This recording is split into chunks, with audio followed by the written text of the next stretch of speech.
Olá, vamos lá então. Estamos dando continuidade ao nosso estudo de A Gênese, iniciando a nossa gravação. Nós estamos no capítulo 6 e nós vamos estudar o tema A Criação Primeira, item 12.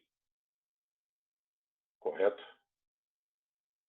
Vou iniciar a leitura aqui então para a gente depois fazer os nossos comentários, tá?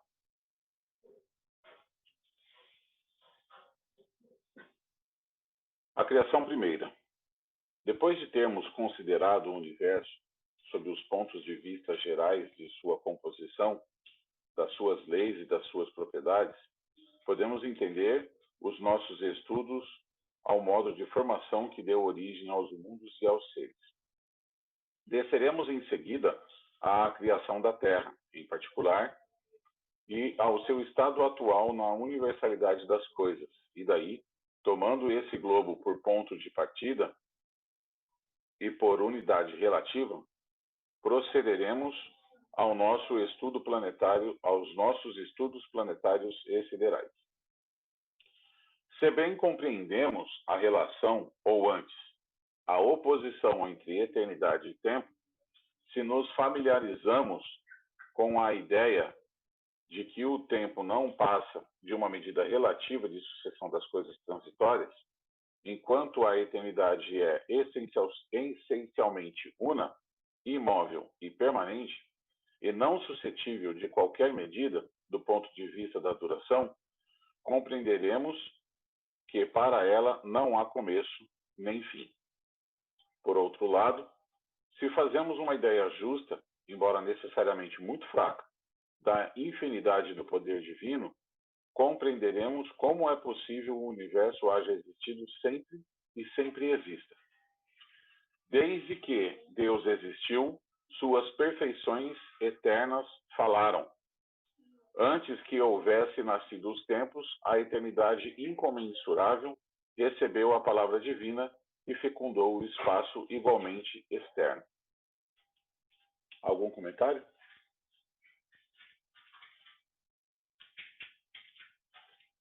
Liga o microfone, meu pai, se for falar.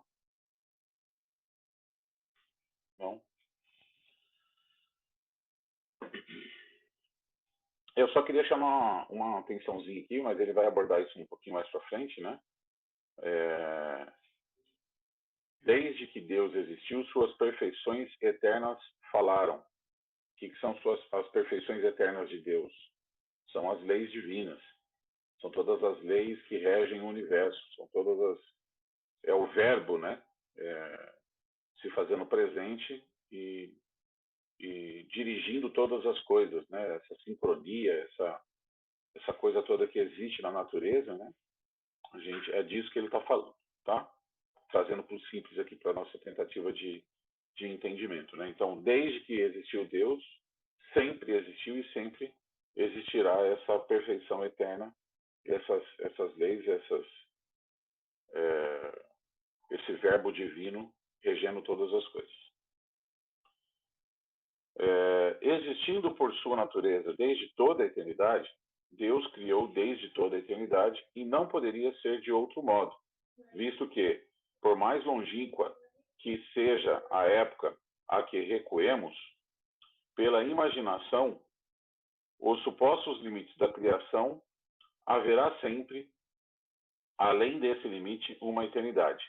Ponderai bem esta ideia, uma eternidade durante a qual as divinas hipóstases, as volições infinitas teriam permanecido sepultadas em muda letargia inativa e infecunda, uma eternidade de morte aparente para o Pai Eterno, que dá vida aos seres, de mutismo indiferente para o Verbo que os governa, de esterilidade fria e egoísta para o espírito de amor e vivificação.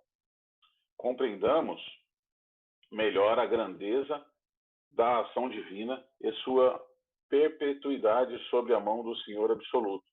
Deus é o sol dos seres, é a luz do mundo. Ora, a aparição do sol dá instantaneamente nascimento a ondas de luz que vão espalhando por todos os lados na extensão. Do mesmo modo, o universo nascido do eterno remonta aos períodos inimagináveis do infinito de duração, ao Fiat Lux do início. O começo absoluto das coisas remonta, pois, a Deus. As sucessivas aparições delas no domínio da existência constituem a ordem da criação perpétua. Que mortal poderia dizer das magnificências desconhecidas e soberbamente veladas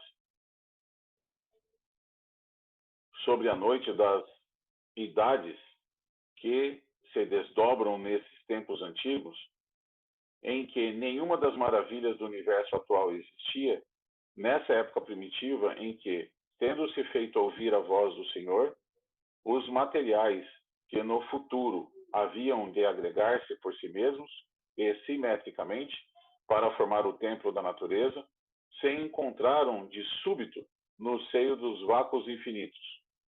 Quando aquela voz misteriosa, que toda criatura venera e estima como a de uma mãe, produziu notas harmoniosamente variadas para irem vibrar junto e modular o concerto dos céus imensos. O mundo, no nascedouro, não se apresentou na sua virilidade e na plenitude de sua vida. Não. O poder criador nunca se contradiz, e como todas as coisas, o universo nasceu criança. Revestido das leis mencionadas acima e da impulsão inicial inerente à sua própria formação, a matéria cósmica primitiva fez que sucessivamente nascessem turbilhões, aglomerações desse fluido difuso, amontoados de matéria nebulosa que se cindiram por si próprios e se modificaram ao infinito para gerar, nas regiões incomensuráveis da amplidão, diversos centros de criação simultâneos e sucessivas. Em virtude das forças que predominaram sobre um ou sobre outro deles, e das circunstâncias ulteriores que presidiam aos seus desenvolvimentos, esses centros primitivos se tornaram focos de uma vida especial, uns menos disseminados no espaço e mais ricos, em princípio, e em forças atuantes. Começaram desde logo a sua particular vida astral, e outros, ocupando limitada extensão, cresceram com extrema lentidão, ou, de novo, se dividiram em outros centros secundários. Querem comentar ou não? Só um pequeno comentário, que no estudo atual da ciência nossa, na visão atual, né, calcula-se que o universo tem a idade de 12 bilhões de anos. Mas eu fico pensando que nos estudos atuais, né, que certamente essa visão vai se modificar e vai se estender, a gente não consegue nem imaginar, né? A própria ciência diz também que o nosso planeta tem aproximadamente 4 bilhões de anos. Mas 4 bilhões de anos comparado com a visão da ciência dos 12 bilhões de anos do universo, eu acho muito pouca essa idade. Então, com certeza, a idade do universo se perde também no infinito, né? Eu queria aqui trazer, né, uma reflexão sobre isso, que vai mais ou menos nessa linha, né, pai? Com base na ideia de tempo da própria Terra, é que se cria, por comparação ou por aproximação, um conceito para se estabelecer o tempo do universo, né? Agora, para a gente avaliar isso, nós precisaríamos alcançar o ponto inicial do universo, para a gente poder ter essa noção. O texto vem dizer para nós que Deus sempre existiu. E vem dizer que Deus nunca esteve inoperante. Ele até questiona aqui, fala, olha, vamos avaliar o seguinte, Deus esteve parado esse tempo todo, né? Será possível que essa força maior se manteve morto, né? Se manteve inerte, e de repente, de uma hora para outra, ele resolveu começar a criar? Nós não podemos conceber Deus dessa forma, né? E ele traz para nós o seguinte, né? Ele diz assim, ó,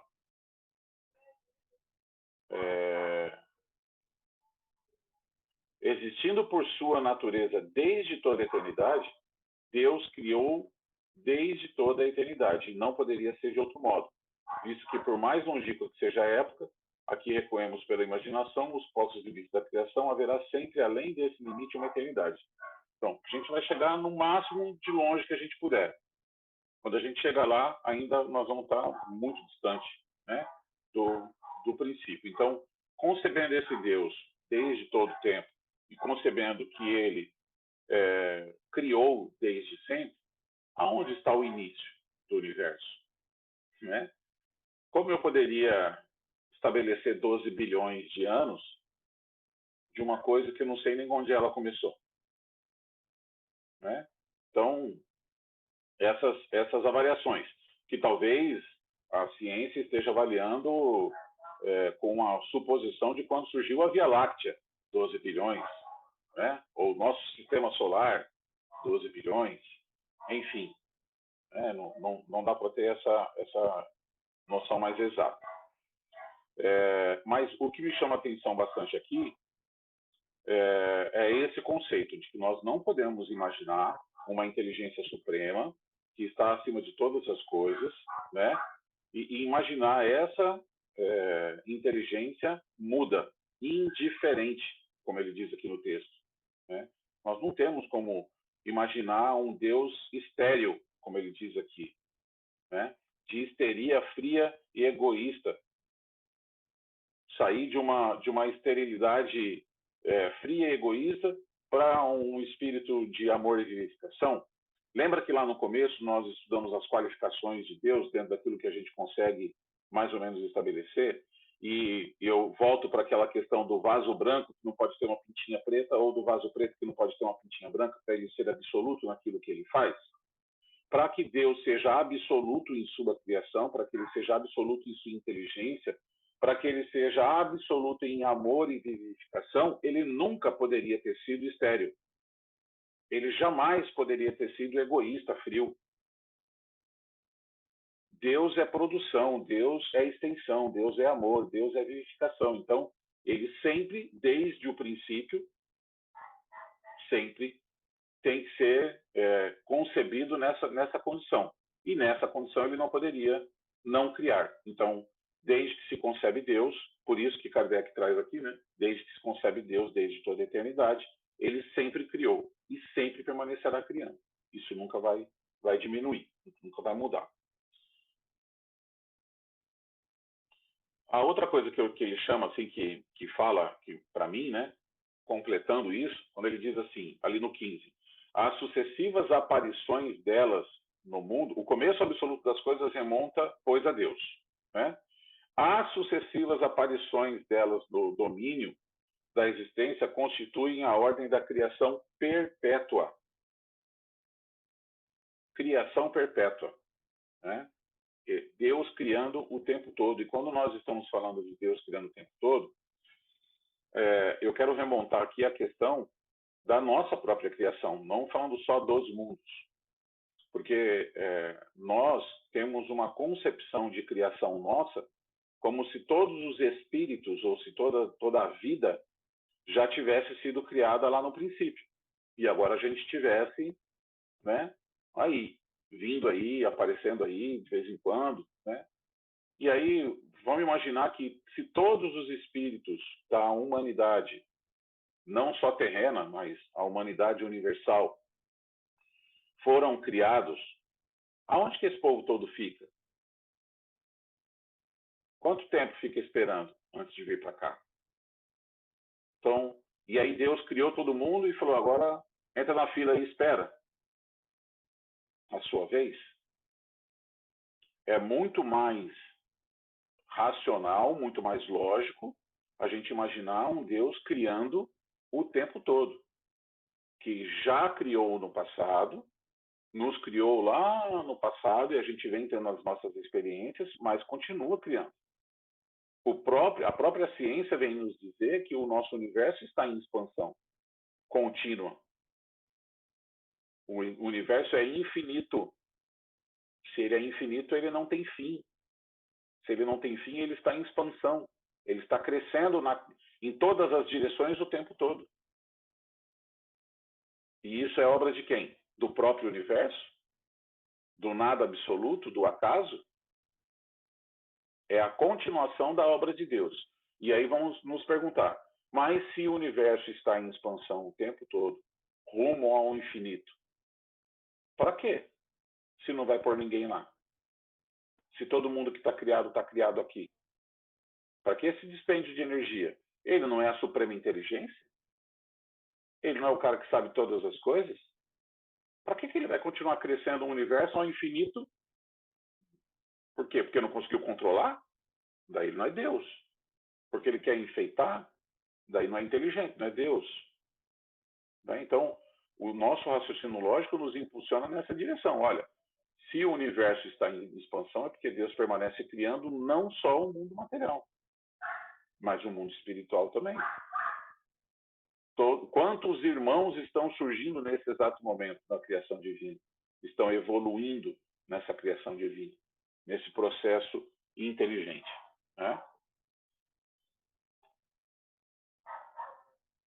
E aí, mais uma observação que eu gostaria de fazer aqui, quando ele diz o seguinte, o mundo no nascedouro não se apresentou na sua virilidade, na plenitude da sua vida. Não. E aí nós vamos observar isso aonde? Nas pequenas coisas. Nós vamos observar isso na natureza que nos rodeia. Nada nasce pronto. Tudo nasce num estado primitivo, infantil. E tudo evolui para um estado de madureza. Evolui o seu conhecimento, evolui a sua forma de existir. Né? E assim, não poderia ser diferente, porque ele diz lá no começo, né? Vamos voltar lá para o comecinho, quando ele diz o seguinte, que Deus não poderia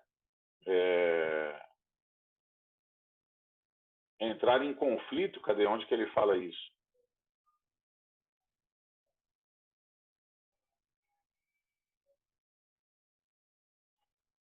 Ele fala assim, que Deus não poderia entrar em conflito com a sua própria lei. Né? Então, se nós observamos essa lei em todas as coisas que nos cercam, se essa é uma lei divina de evolução, que as coisas nascem crianças, né?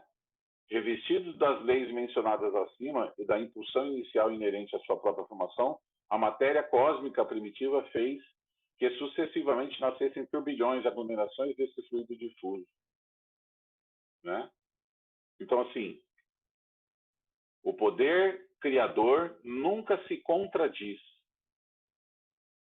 Como todas as coisas do universo nasceu criança. O poder criador nunca se contradiz. Então, criação em 6 dias. É aqui que eu quero trazer o nosso raciocínio. Né? Para criar em 6 dias tem que nascer pronto. E nascer pronto vai contra a natureza. E a natureza é de Deus. A ciência não conseguiria explicar o surgimento das coisas prontas na natureza. Porque as coisas precisam evoluir, as coisas precisam caminhar. E isso não deixa de ser divino. É isso que a doutrina vem trazer para nós. Talvez isso seja maior do que nascer pronto. Você estabelecer um verbo, você estabelecer uma lei perfeita e perpétua, que vai direcionar e reger todas as coisas no universo. E as coisas vão surgir crianças e vão evoluir. Isso é menor do que fazer uma coisa pronta? Imagina vocês assim numa ficção aqui, uma criança pegar um desenho, né, uma pessoa pegar um lápis de cor e fazer um desenho no papel, é menor do que ela criar regras universais para que esse desenho surja naturalmente e de forma autônoma, sozinho no papel? Isso é menos ou é mais? Aos nossos olhos aqui vai parecer mágica. Nós vamos olhar e vamos falar assim, meu Deus, mas o papel, surgiu um desenho no papel? Que mágica que é essa aqui? Que coisa extraordinária que é essa? É maior do que a gente desenhar com um lápis de cor, né? Então, as coisas não nascem prontas.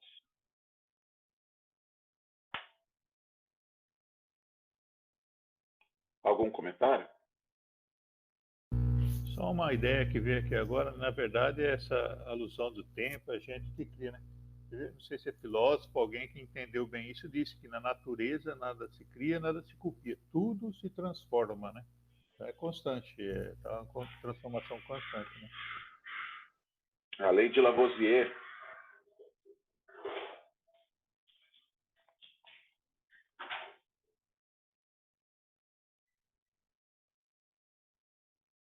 Vamos lá, então.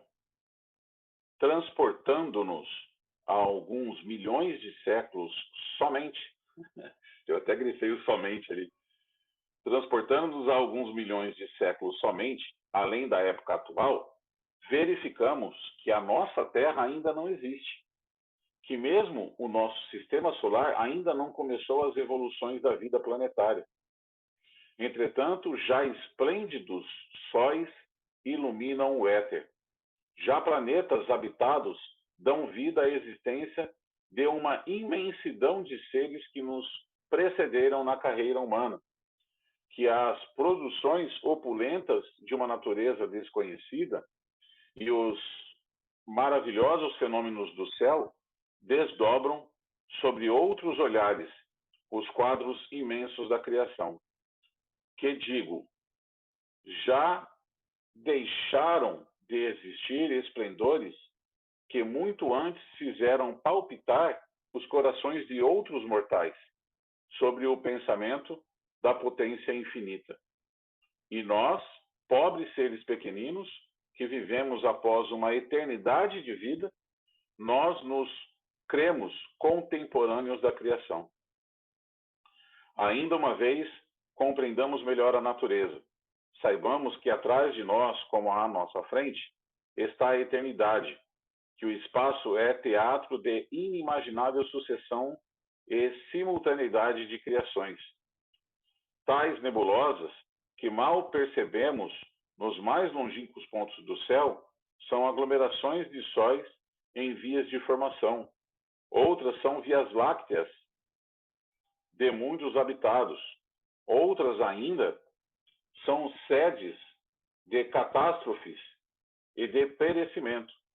Saibamos que, assim como estamos colocados no meio de uma infinidade de mundos, também estamos no meio de uma dupla infinidade de duração anterior e ulterior. Que a criação universal não se acha restrita a nós e que, portanto, não podemos aplicar essa expressão à formação isolada do nosso pequenino globo.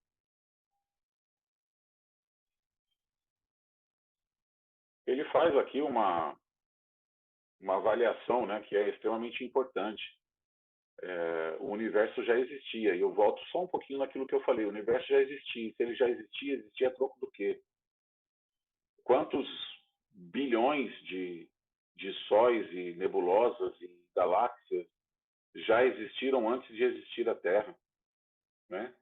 Vamos supor que seja aquela conta dos 12 bilhões, né, do tempo de criação do universo, contra 4 bilhões da Terra. E aí? E esse tempo antes?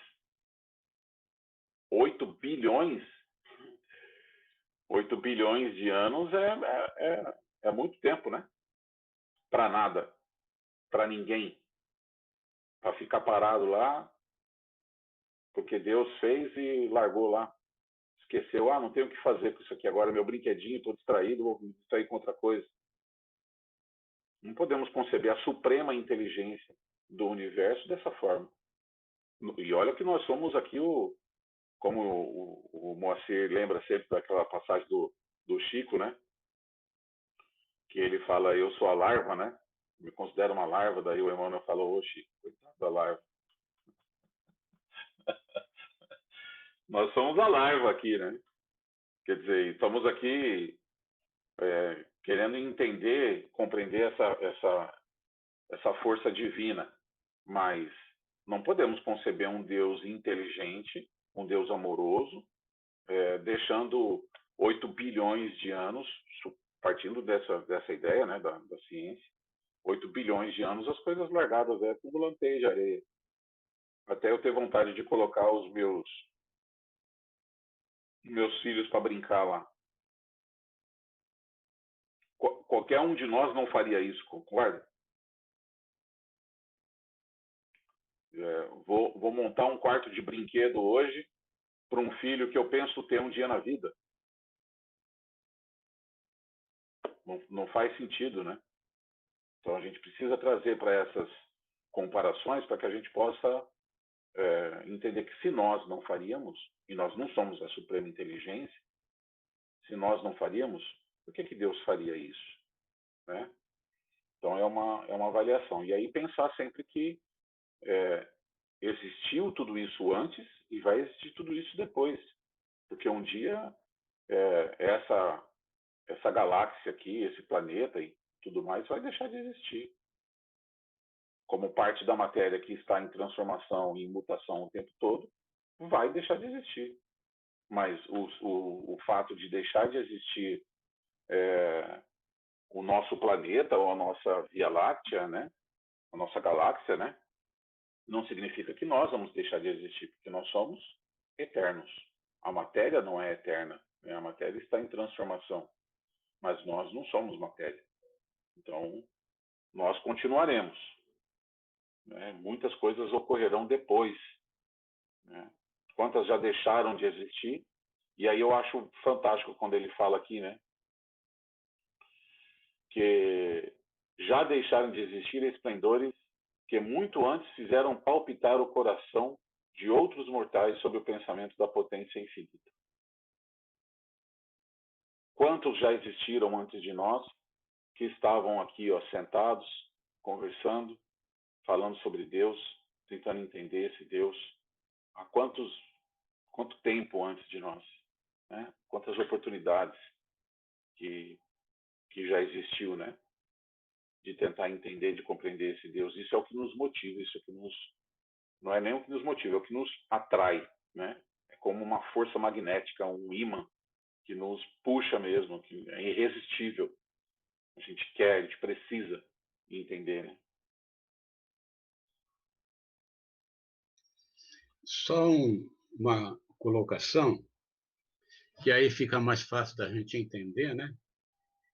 Nós temos que pegar como uma referência somente o nosso mestre, Jesus. Porque ele não é mais do que um irmão muito mais velho do que nós. Né?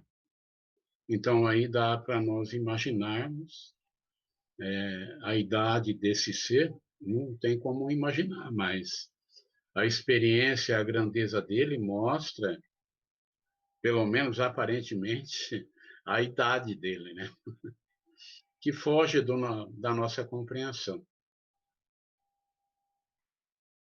Fazendo um gancho aí no que você falou, meu pai, até para quem está assistindo depois, né, aqui com o nosso estudo, a gente precisa entender que o Cristo não foi criado Cristo, né? Ele não foi criado na condição crística, né? Ele vai falar um pouquinho agora aqui sobre a questão da criação, mas na mesma regra que tudo é criado criança, né, e que precisa evoluir, o Cristo chegou a essa condição. Então ele é um irmão mais velho e que chegou nessa condição dele. nós não conseguimos conceber, nós não conseguimos ter muita ideia que a gente tem dificuldade das nossas coisas diárias, né? Então, a gente não consegue conceber muito bem a gente, por exemplo, um ser que tenha passado pelo que nós estamos passando, chegar numa condição do Cristo, que é o governador espiritual do nosso planeta, né? O co-criador, né, da nossa condição aqui, e é um espírito que foi responsável por colocar o nosso planeta em órbita. Quem de nós poderia, em algum momento, imaginar que poderíamos chegar um dia numa condição dessa, né? Então, é um processo de evolução mesmo, mas que a gente precisa entender que mesmo o Cristo não foi criado pronto, né? Ele galgou, ele conquistou todo o processo de evolução dele, né? E é o nosso irmão mais velho que a gente tem referência, né? Tem como referência.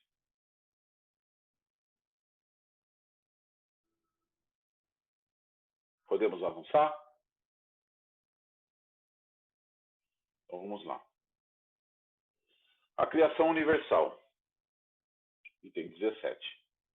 Após haver remontado tanto quanto o permitia a nossa fraqueza em direção à fonte oculta de onde procedem os mundos, como as gotas d'água de um rio, consideremos a marcha das criações sucessivas e dos seus desenvolvimentos seriais. A matéria cósmica primitiva continha os elementos materiais, fluídicos e vitais de todos os universos que desdobram suas magnificências diante da eternidade. Ela é a mãe fecunda de todas as coisas, a primeira avó e, sobretudo, a eterna geratriz. Essa substância, de onde provém as esferas siderais, não desapareceu de modo algum. Essa potência não morreu, pois que ainda gera, sem cessar, novas criações e incessantemente recebe, reconstituídos, os princípios dos mundos que se apagam no livro eterno. A matéria etérea, mais ou menos rarefeita, que se difunde pelos espaços interplanetários, esse fluido cósmico que enche o mundo, mais ou menos rarefeito, nas regiões imensas, ricas de aglomeração de estrelas, mais ou menos condensado, onde o céu astral ainda não brilha, mais ou menos modificado por diversas combinações de acordo com as localidades da amplidão, nada mais é do que a substância primitiva onde residem as forças universais, a partir da qual a natureza tirou todas as coisas. Esse fluido penetra os corpos como um imenso oceano. É nele que reside o princípio vital que dá origem à vida dos seres e a perpetua em cada globo, conforme sua condição, princípio que, em estado latente, se conserva adormecido onde a voz de um ser não o chama. Toda criatura mineral, vegetal, animal ou qualquer outra, visto que há muitos outros reinos naturais de cuja existência nem sequer suspeitais, sabe, em virtude desse princípio vital e universal, apropriar as condições de sua existência e de sua duração. As moléculas do mineral têm uma certa soma dessa vida, do mesmo modo que a semente do embrião, e se grupam como no organismo, em figuras simétricas que constituem os indivíduos. É muito importante nos convencermos da noção de que a matéria cósmica primitiva se acha revestida não só das leis que asseguram a estabilidade dos mundos, como também do princípio vital e universal que forma gerações espontâneas em cada mundo, à medida que se apresentam as condições de existência sucessiva dos seres, e quando soa a hora do aparecimento dos filhos da vida, durante o período criador. Assim, se efetua a criação universal. É, pois, exato dizer que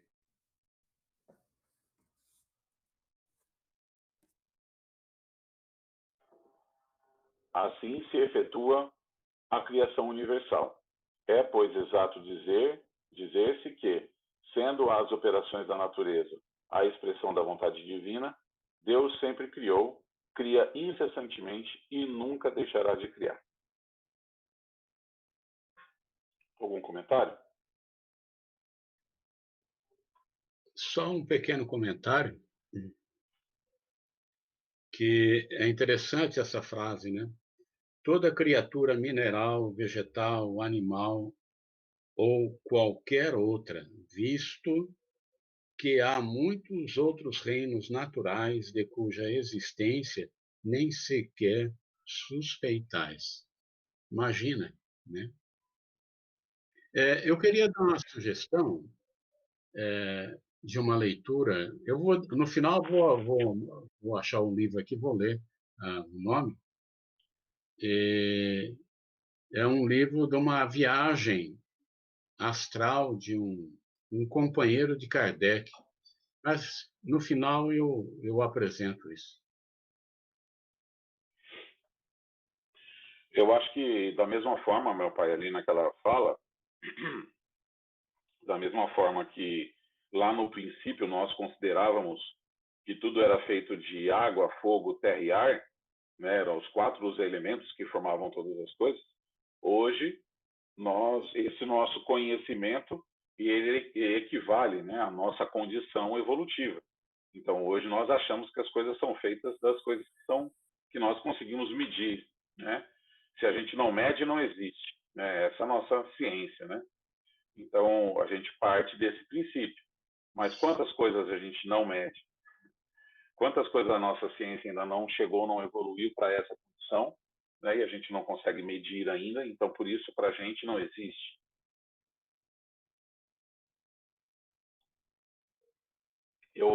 Sobre aquele exemplo que eu dei do papel ali, né?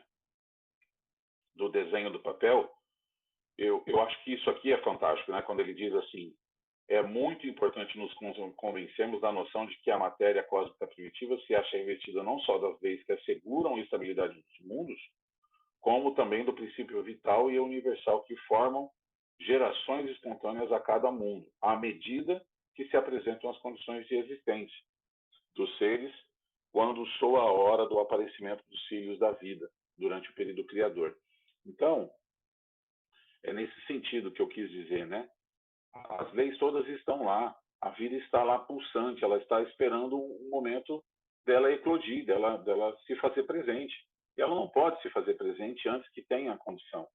E ela não pode se fazer pronta antes que exista a condição perfeita de vida naquele planeta, né? Então, mas isso não quer dizer que Deus é menor por isso, né? Porque se a gente imaginar todo esse fluido revestindo, envolvendo todo o universo, né? Fluido cósmico universal, envolvendo todo o universo, com todas as leis que asseguram a estabilidade dos mundos. É como se fosse um código de programação, né, divino, uma programação de um sistema de computação, de informática, né? Toda a inteligência de Deus está inserida nesse fluido universal que abraça todas as coisas, que interliga todas as coisas, né? E no momento propício, quando estiver em condições de, aí surgirá, né? Aparecerá a vida, né? Nas suas variadas formas, porque a vida não é só essa vida que nós temos aqui, ela já foi muito diferente e será muito diferente depois, né? Então, nas condições ideais, ela surgirá. Eu vou sair aqui um pouquinho, vou entrar de volta, só um minutinho.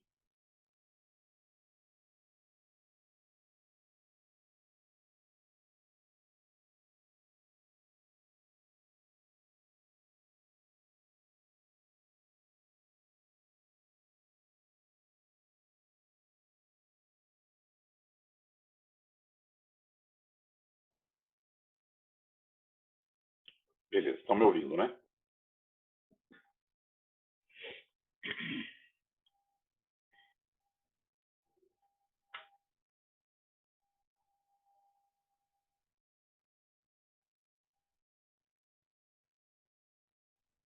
Vamos lá, então. Vou fazer a leitura do último item ali, o 19. Até aqui, porém, temos guardado silêncio sobre o mundo espiritual, que também faz parte da criação e cumpre seus destinos conforme às augustas prescrições do Senhor. Acerca do modo da criação dos espíritos, entretanto, não posso ministrar senão um ensino muito restrito, em virtude da minha própria ignorância e também porque tenho ainda de calar-me sobre certas questões, se bem já me haja sido permitido aprofundá-las. Aos que desejam religiosamente conhecer e se mostrem humildes perante Deus, direi, rogando-lhes, todavia, que não deduzam das minhas palavras nenhum sistema prematuro. O espírito não chega a receber a iluminação divina, que lhe dá simultaneamente, com o livre-arbítrio e a consciência, a noção de seus altos destinos, sem haver passado pela série divinamente fatal dos seres inferiores, entre os quais se elabora lentamente a obra de sua individualização. Somente a partir do dia em que o Senhor lhe imprime na fronte o seu tipo augusto, o espírito toma lugar no seio das humanidades. Ainda uma vez vos peço, não construais sobre as minhas palavras os vossos raciocínios, tão tristemente céleres na história da metafísica. Eu preferiria 1000 vezes calar-me sobre tão elevadas questões, tão acima de nossas meditações ordinárias, e vos expor a desnaturar o sentido do meu ensino e a vos lançar, por culpa minha, nos labirintos inextricáveis do deísmo ou do fatalismo.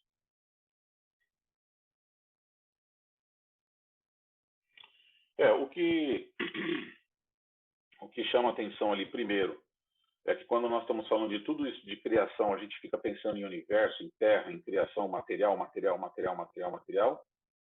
só que existe um universo paralelo e simultâneo, que é o universo espiritual, né?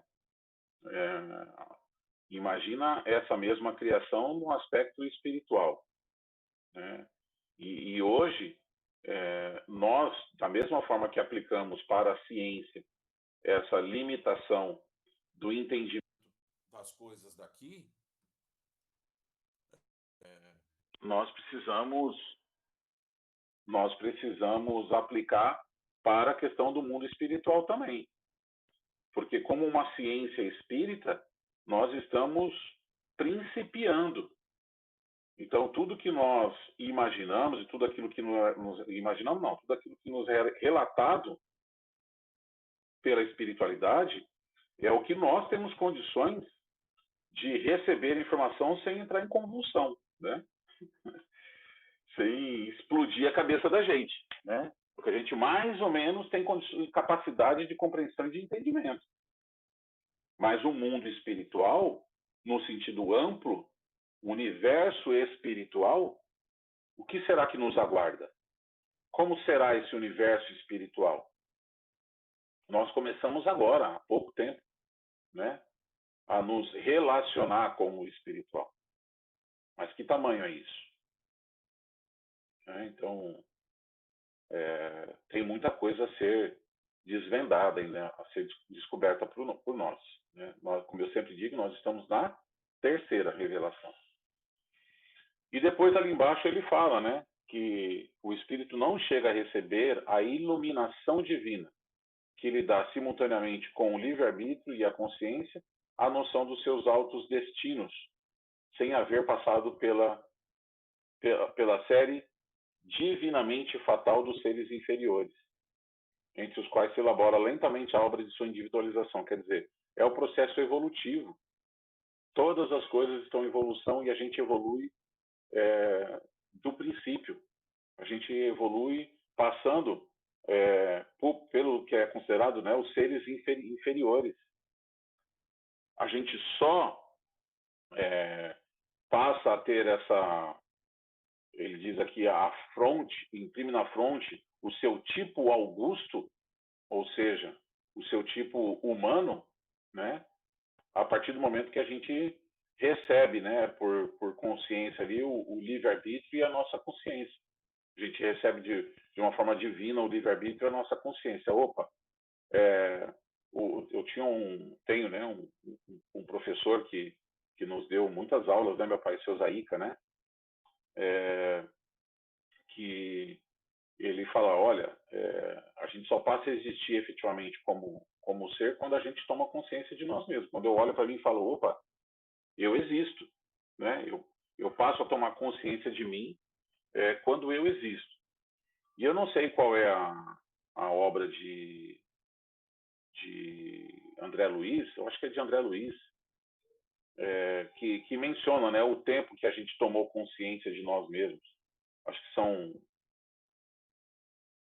É uma obra de André Luiz, se eu não me engano, é a Libertação, que ele dá aproximadamente 47 mil anos 47 dentro mil da... anos. Então, assim, Ele diz nós que aqui estamos, só temos consciência de que nós somos nós mesmos. Opa, olha, eu sou alguém, né? Eu tenho uma individualidade há 47 mil anos. Né? Então, é o nosso processo de evolução. Então, quanto tempo demora, né? Se imaginar que nós temos 47 mil anos, que nós temos aproximadamente, né, 47 mil anos que nós temos consciência de nós mesmos, e a gente se considera evoluído fazendo tudo que a gente ainda faz.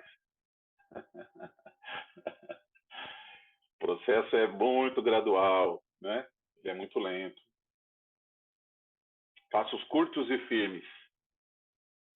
A obra é para fundir a cabeça mesmo, por isso que ela vem em dose homeopática, né? Porque você vê a preocupação de Kardec ali para não se perca em suas palavras, muita coisa ele ainda não pode fazer, que nós não temos essa maturidade, esse conhecimento de entender isso todo, né? Até, acho que no Livro dos Espíritos tem uma questão quanto a essa consciência de si, até para o livre-arbítrio, né? Essa questão do livre-arbítrio ele se expande quanto mais eu adquiro essa consciência de mim, porque ainda é muito limitado a minha interioridade, ainda eu não consigo expandir, eu não consigo ainda ter essa noção do todo. Então é bem dose homeopática. Imagina Jesus Cristo entre nós, falando por parábolas, coisas simples, para que a gente viesse agora começar a ter uma despertação. Não dá para ser revelado tudo. Quando a gente começa a entrar dentro de uma obra dessa, é muito grande a coisa. A gente não tem como mensurar toda essa coisa. Então é muito difícil a gente definir tudo isso. É bem passos lentos mesmo, né?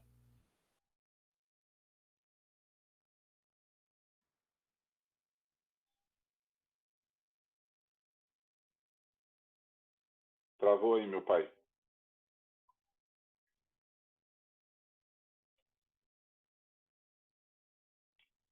Seu Celso?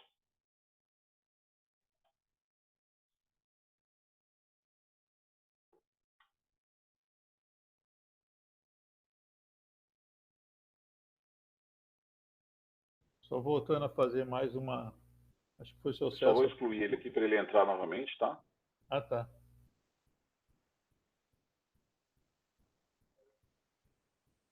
Pode falar, Monsi. Só voltando a fazer uma. Acho que até outro dia comentando, a gente lê um livro. A gente pode. O Divaldo que fala uma vez que ele, quando ingressa na doutrina, o Espírito chegou para ele e falou: leia o livro dos Espíritos. Aí ele chegou e falou: terminei, leia de novo, leia de novo. Ele já decorei. Porque essa interpretação a gente vai adquirindo, né? Cada vez que a gente lê uma coisa, a gente tem uma noção dentro daquela situação que a gente está. E quanto mais a gente vai estudando, a gente volta a ler aquele texto, aquela obra, tem outra interpretação. Então é constante, é muito. A evolução ela é Sim. constante, né? Quanto mais a gente... E assim, em momentos diferentes também, A gente lê a mesma obra e a gente tem entendimentos diferentes, né? Em momentos diferentes a gente vai ter um entendimento diferente.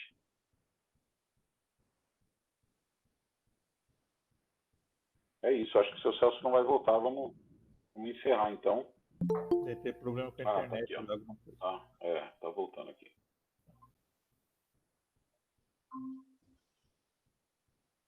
Mutou a hora que você foi falar, não saía mais nada. O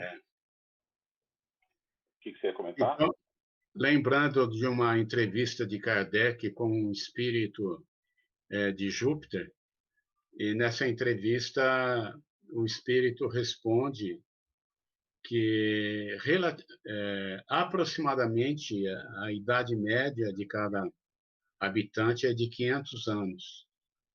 Eu fico imaginando a variedade disso no infinito que nós temos, né? E eu queria citar um livro que eu comentei. Camille Flammarion é um cientista astrônomo, muito companheiro de Kardec. E ele tem um livro que chama Narrações do Infinito. E aí Camille Flammarion viaja aos planetas que ele relata ali e coloca como informação para nós, né? Então é um livro muito recomendado, inclusive. Ele tem base científica, né? Repete o nome do livro, meu pai. Narrações do Infinito, Camille Flammarion. Eu vou ver se eu consigo localizar. Se eu localizar, eu coloco o link do livro aí na descrição do vídeo. Eu achei apropriado porque é bem do que a gente está falando, né? Sim. É isso então, povo. Fechamos o estudo de hoje. Então tá, então vamos viajar mais um pouco. Ai, gente, muito legal.